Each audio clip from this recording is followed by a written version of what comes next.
Parenthood is a challenging time, especially for the first time parents. You visit a pediatrician's clinic, you complain that your child howls like anything, but your pediatrician is so calm about it. He says it's simply colic. What is colic exactly?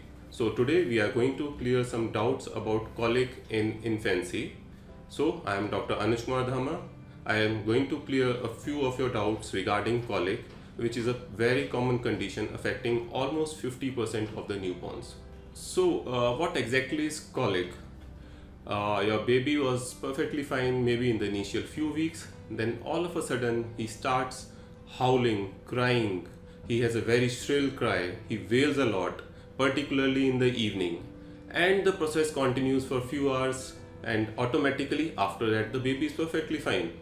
It seems like the personality of the baby has totally changed during this period. So this is colic. So is there any specific period when it starts, when it ends, and what exactly it is? So when your baby is around 3 to 4 weeks of age, there will be a time, particularly in the evening, then without any particular reason, your baby is going to cry like anything. It's a very shrill, high-pitched cry.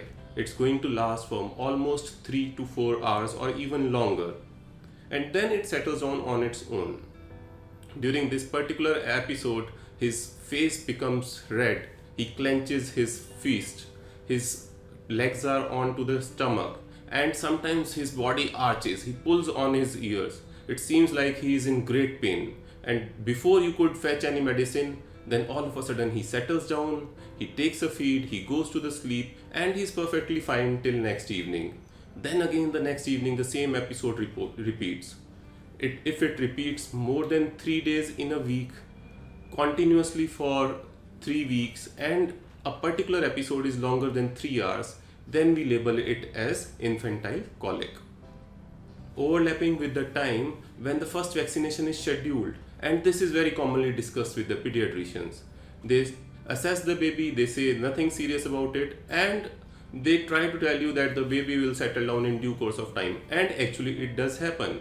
By the time you have a third vaccination visit, most of the kids, they are settled, though it may be prolonged in a few kids even up to 6 months of life. So next comes, what is the reason for colic? Why do the babies cry, particularly in the evening? Though no particular cause has been ascertained, but there are few linkages which can be related to colic. Most important among them is excessive gas formation, which may be related to some feeding issues, some emotional insensitivity, or sometimes the attention seeking by the babies. Occasionally there may be underlying medical issues which may include allergy to the milk, lactose intolerance, or gastroesophageal reflux. All these medical conditions will be diagnosed by a pediatrician after a proper clinical examination of the baby. So how do we manage these babies? First, we need to settle down that episode, and secondly, is there something which we can do to prevent? There are a few very easy to do things to settle down your baby. First and foremost is changing in the feeding schedule in case it is harming your baby. Like breastfed babies, they should not be fed for very long periods. In the bottle fed babies, overfeeding should be avoided. Second, burping is very important. If your baby is excessively colicky, then it's better to burp in between the feeding also. After you feed for 5 to 6 minutes, burp your baby, and then again you feed on the other side of the breast. After feeding, your baby should be put in an inclined position, that is head end up. Like normally we put the baby in a horizontal position, we can just raise the head end maybe by 30 to 45 degrees. That way the excess of gas will come out of the stomach and the baby will be comfortable. Third is tummy time.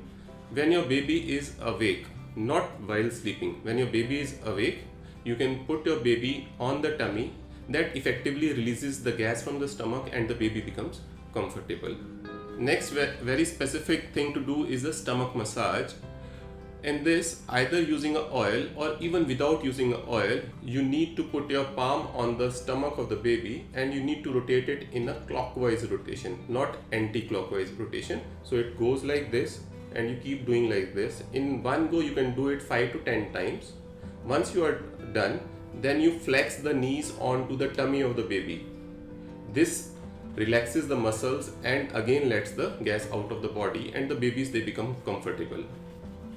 Another easy strategy is swaddling the baby properly so that the baby feels like he is in the womb of the mother and he is very comfortable after that.